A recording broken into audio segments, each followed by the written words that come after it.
5 romantic ways that you can enjoy your love life as a couple in a romantic relationship, walking steadily forward to the path of marriage, apart from and outside of sex in the marriage, in the relationship rather.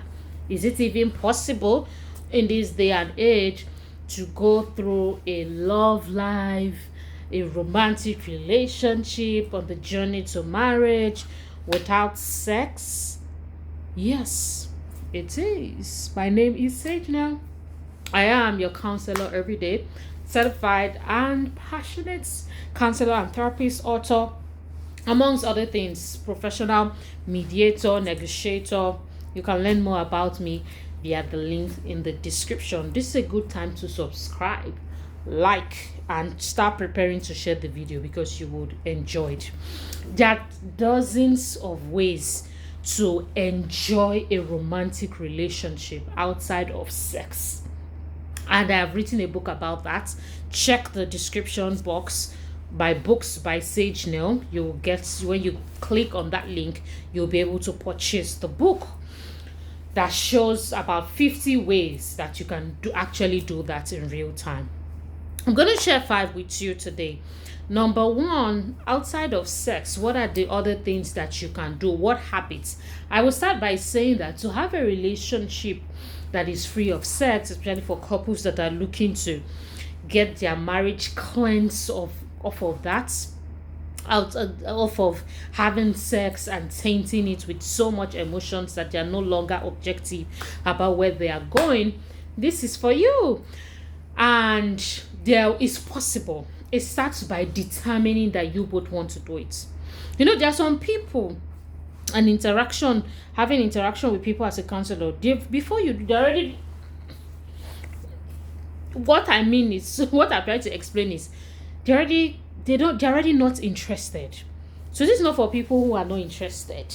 These are for people who have made up their mind. You know, when they're trying to tell a person to quit a bad habit that will not work for the person, but the person keeps giving every problem for solution. I don't know if you've heard that thing before. For every solution, you have a problem. There are some people like that.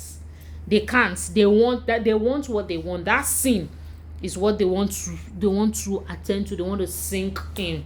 And especially if you are a Christian couple and you're looking to really go through this practically, you're like, SAGENEL, whew, the spirit is willing, but you see the flesh. Fantastic. It is very possible for you. So I would say create a system, but it starts with individual conviction before you both get into it. And if you are currently in a relationship now, you didn't do it before, you are still in luck now that you're watching this video. Go back and discuss why you both. I've discussed that somewhere on this channel about sex conviction, what you can do and all that. So you need to watch that video. Please look for that video, watch it. It will help you. As I was saying, so you need to discuss that. You need to be convinced, because if you're not convinced, everything will be looking to you like okay. But when you're convinced, you're going to find ways to do some of the things that we share and the things you will get in the book as well. So find ways, then create a system. Creating a system is as simple as deciding that this is where we're headed in this relationship and marriage, and we're going to do things that will take us to where we're headed, not where we are running from, in quotes. That is the basic thing for creating a system, so that it doesn't look big to you. Creating a system, this is where we're headed. We're headed towards marriage in the next 3 years, in the next 2 years, in the next XYZ years. I know many times people plan, it's this number of years for marriage, and then something happens. Just be able to plan it in a way that the thing that happens doesn't get too long. A different conversation entirely. So if you say, our marriage is one that we want to be righteous, our marriage is one that we want to be an example, our marriage is one that we don't want to taint with sex, we don't want to put sex into, we don't want sex to be involved in it, just because we're going to have each other in the marriage when we are married. So why should we hurry it up? So you're not going to now say, okay, so where are we headed? We've said the things we don't want. It's nice to say the things you don't want. What are the things you want? You now say, we want this, we want that, we want this, and then you create a system towards that. And some of these things that I'm going to share with you are going to be helpful in helping you creating that system. Number one of the 5 things that you can do to build a relationship towards marriage that is free of premarital sex is you can read and you can grow together educationally. I put read as the theme here, but you can listen to messages, audiobooks, watch visual messages, and so on and so forth. But read, I'm using read, receiving education, and even reading. You should actively read together. It's good for the brain. So you both, if you don't put in something, just like I was saying in my how to stay away from sex video, I can't remember if that's the name, but I did a video on how to abstain, and you should watch it. Is you won't, if you don't fill your time with things, your time will fill itself up with things, and that is how people get into premarital sex. One of the things I said in that video is, when you are free, you are too free, you don't have anything to do with your time, you are just free there. They say, can I come over? Yes, I'm free. You are always free for them to come over. You are always free. They can always come over because you are always free. When you place priority on your time, and you place importance, and you place things to do with your time, you won't have time for coming over. There won't be that kind of time. Okay, anyways, so at the point of what I'm trying to say is you need to place priority and block out specific things that you both can do together that will be meaningful towards where you are headed. Don't forget, we spoke about creating a system. So read when you know that today we are meeting by 2 p.m. or want to review this book, or want to review this message, or want to review this thing towards where we are headed. You see, if you don't have a goal and conviction for what you are doing, you'll be tired. Towards where we are headed, where are we headed? Marriage. You see, in the marriage, if you want to climb the ceiling to do the sex style, it's now up to you. How you think, but if you think that with the marriage is only the sex you'll be having from morning to night, you won't read. All of these habits I'm going to share, they are things that will still be useful for you, and you both will be thankful that you started it out on time. So towards where you're headed, read. We're meeting today by 2 p.m. or we're meeting after church, or with this mission, let's plan this. It's not that just be meeting, just be hanging around the street corners like people that don't have it. By the places and this way you hang out, you shows that you are not, there's no plan to forge ahead. Like this person will say. Forge ahead, so funny. So yes, read, taking information, grow educationally together, be intentional, and that is even going to help you both, because you're going to be placing the foundation for building a diet system. The same menu, you both will be feeding from literally the same menu, and that will help you both think alike. You will have varying times of disagreement, and you should, because people are thinking, you have to be thinking of different things from time to time. People are actually actively thinking, but at the very core, you'll be able to align foundationally. Many people say, my wife did this, my husband did this. It's because people are not aligned in anything. And one of the best and easiest way, how do people get aligned? I said this before. Common interest. Our community built common interest. Community are built from common interest, and because they primarily feed by the same things, and they believe what it is that they are being fed on. So can that be said for your relationship, that you feed on the same things and you believe what it is that you're feeding on? And you can challenge what you believe is wrong. You can learn to relearn, to unlearn, to relearn. You see, by the time you spend that time, 6 hours don't go. You don't have time. It's time for you to go to work or go home so you can go to work. Number 2, go on excursions together. There are thousands of places that can be visited wherever it is you are. Yes, wherever it is you are, I put it to you. In Nigeria, where I am, in Africa, there are thousands of places. Europe, I'm sure there are thousands. If you say in this relationship, say in our 2 years of courtship, for instance, I want to visit 200 places before we get married, you can't have time for all those nonsense. You can't have time for premarital sex. So build a schedule of meaningful excursions that will help. Make memories together all through your single days, all through your single period. Okay, so do that meaningful excursion. So many beautiful places to go to. You can plan travel trips with a group, whatever it is. Just make sure that you have your intention of where you're headed as a relationship together, rather than not making or putting your motive right. Number three, volunteer. Volunteer. Volunteer, or if you are the one creating a community, you can either volunteer in an already existing community to make sure that they achieve their mission, or if you are creating or co-creating a community to achieve a mission for your society, for your community, do that. When you are in one of my videos I was sharing, when you are busy serving other people and you're busy concentrating on helping other people live a better life, you focus less on your selfish desires. You focus less on your selfish desires, and it helps you to achieve better, especially in alignment with where you are headed.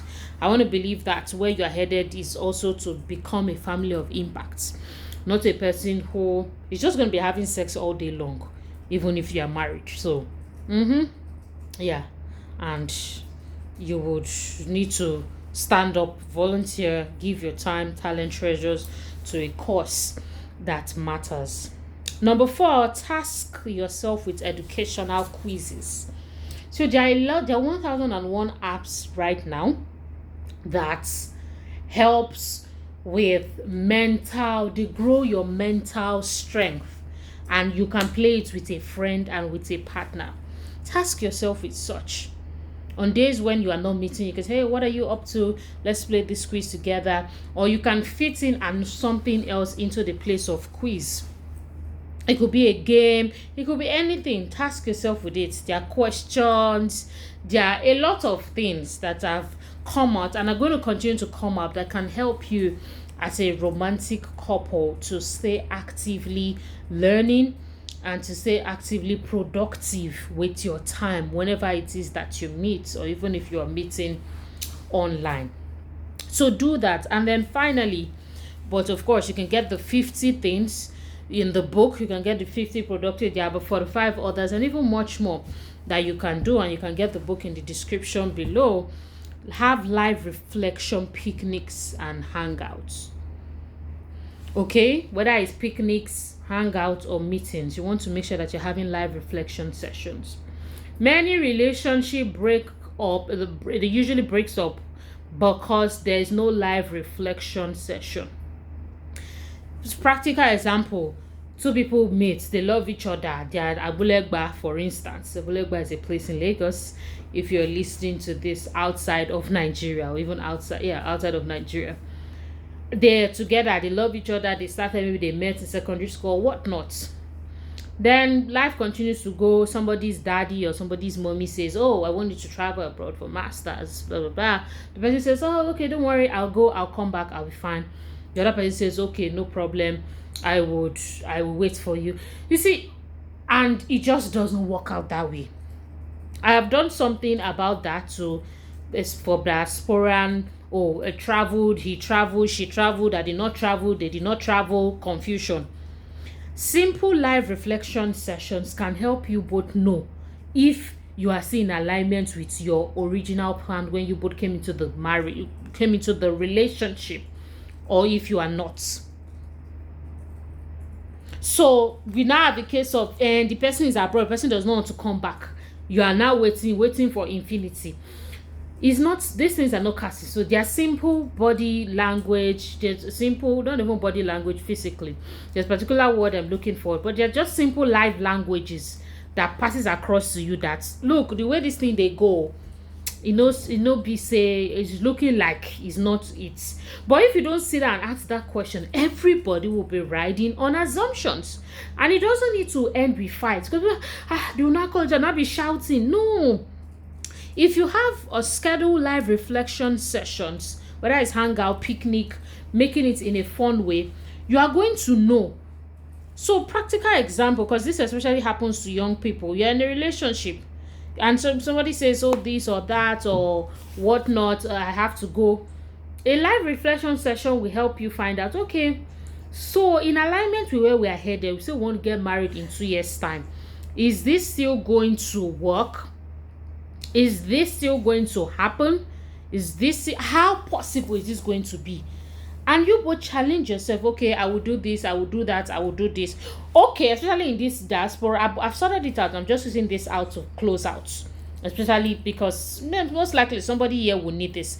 And you know, so is this going to work out? And the person says, oh yes, so you go. Okay, in the case that it doesn't work out the way we have smoothly shared, what is going to happen? These are tough questions that people would rather lick ice cream over than talk about. They rather eat pizza, be chopping, rather than talk about it. They rather watch a movie than talk about it. Those things are nice, but you need to make sure that you are taking out time to talk about those things. So when you have those live reflection sessions, it's going to help you really whether fine-tune where you're headed or even part ways if it's not where you both are meant to be, or if it no longer serves you both. This way, what does that in turn do? It saves everybody's time. And in the case where you are not parting ways, it helps those. There are some people that they've traveled abroad, they're not supposed to travel abroad without their partners, but because they don't have life assessment plan, one relative just said, Ewa, you must come. There's space for you. I found one job. That one just flew there, left the partner, told the partner, don't worry, I'm coming. There's no live assessment session. The partner is left in the dark. He's left with promises. Everything is scattered. So take it seriously. Take number 5 seriously. And that is just an example for people who travel, because it's one of the most difficult things, especially at the time of this recording, where a lot of people are traveling out who claim to be in a relationship and they are traveling out. My name is Sage. Now I want you to take out these points like I was sharing with one of my clients yesterday, personalize it, see where you need work to be done, and let me know in the comment section what you need, questions you have. Send me an email if you need to book a session. I'll see you in my next video, but you can see me in previous videos that you may have missed. Have a great day.